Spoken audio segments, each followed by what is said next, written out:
which was at the corner. So this area always was an institutional area, and then we're coming into the actual building of the library itself, and the shovel first in the ground. Luckily, they took out their bones out of this shot. And you can clearly see here, I took a copy of the express change that the legislature of the province had to make to the park space regulation, and to add the note of being allowed to build a library. And so any changes to the site, because of the way the grant deed is, it would have to go through provincial assent to get that changed.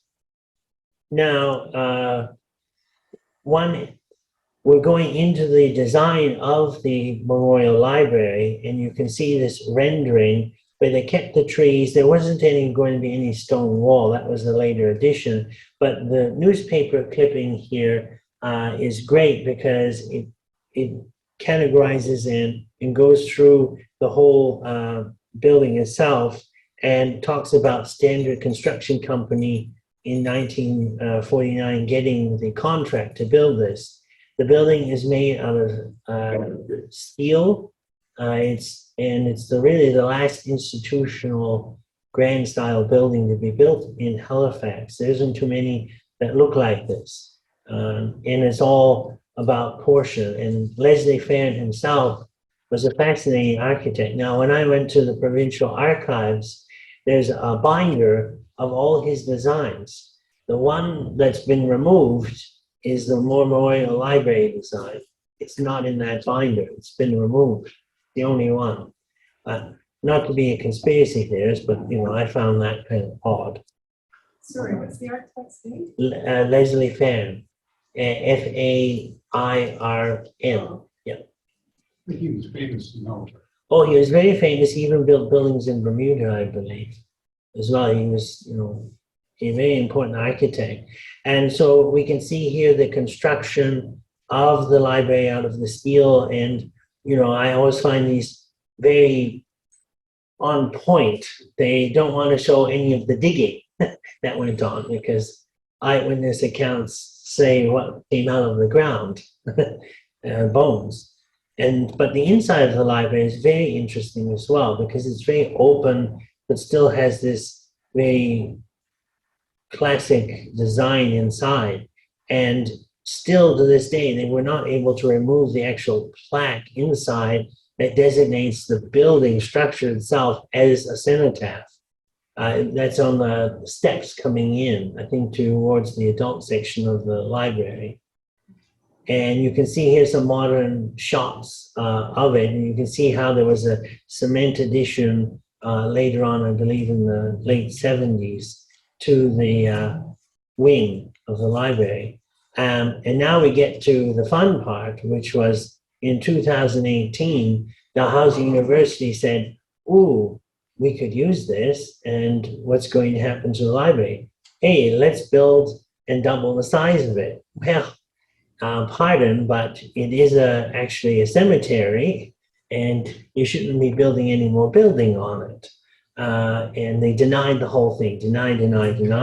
And we fought back at it, and we were able to get that heritage designation, which I think is pretty crucial. And we put a curtail to this plan. So did COVID, thank goodness, because this is demonstrous to a classical building design, disrespectful to the poplar graves, and to the fact that this is a living cenotaph to pay the respects to all those who fought to protect Halifax and Canada and the world from the blight of World War II and all the cruelty that was happening in Nazi Germany and the burning of the books. That's why they decided to go with the library.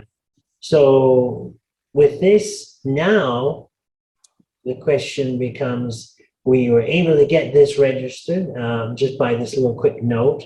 And the author of this, the Dow King students, made a lovely interview with me about the Memorial Library. and they did a podcast, and this podcast won the second place at the Junior National Journalists. Yeah, which was very, very, I was really happy to be a part of that in some way. And they did a great job. You can still listen to it. It's on iCloud. If you put in the signal cold ground, you can listen to it. It's about 20 minutes long. You know, I loved how they put the horses' feet sound coming in, the clopping of the horses' feet, the carriage going down to bury the bodies. It's really, really a fine journalist piece. And now we come to the big question, which is what next? HRM Council is said to have made a decision. Unfortunately, the public will not know until this is all a done deal. So I contacted several weeks now ago, in beginning of August, I noticed, no, actually end of July, I noticed on the council city agenda, surplus properties, a list come out. And I go, oh, okay. And then I looked at the list and I noticed the Memorial Library was on the list. I said, huh, okay. So then I went about contacting counselor to no answer. The real estate division that handles all real estate property for HRM City. And finally, they sent me a random email saying, well, several months back in camera, the city council made a decision on what to finally do with the Memorial Library, but that's all I can say right now. And when it's say complete, then, you know, we will tell you then. In other words, wait in the news. And here's this building.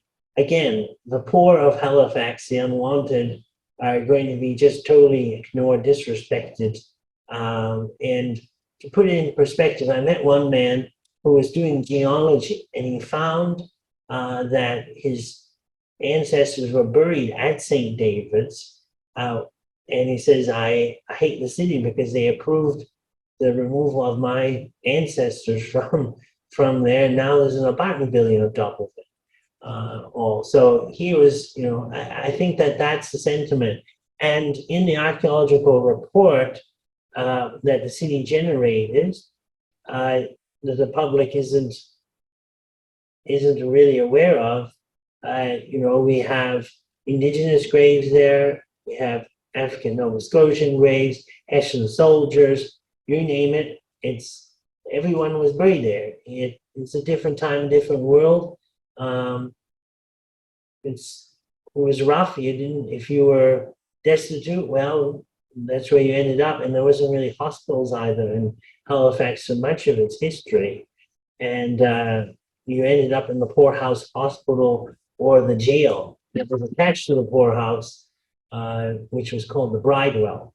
And Doyle Street at one point didn't exist. And that's where they had the racks in the outdoor torture chambers and out there. It's astounding to think of all that. But I was reading all of it, an account by Dr. Halliburton, who visited the poorhouse in the 1830s.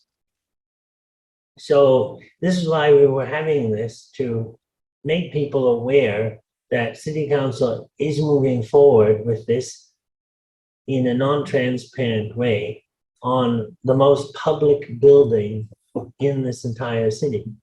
And how can you just do that non-transparent? It has been like that with so many other issues, but this one just irks because it is a heritage site. And are they going to actually respect that? I think what will happen is we'll have to, as citizens, again, fight and make them respect things as best we can, even if they make a done deal, as what was alluded to, by the real estate agents of the city. So at this point, I'm concluding my quick presentation, and I will open the floor to questions and answers. And Larry, if you could just see about Stop sharing. Good. so if there's any questions again on Zoom, I'll just move over here and on the floor. So I'll take some from the floor first, and then we'll do some of the Zoom questions. So yes, hi. When was your latest communication with HRM about them having made a deal? Because I have an email here from May 2019. From 2019. No, this was just this August, beginning of August. Okay, So this is from this year. All my communications are only several weeks old. Yes. well, in 2019, Wayne Mason wrote to me, the council has already voted to demolish the building and add that park property to the renewed Grafton Park.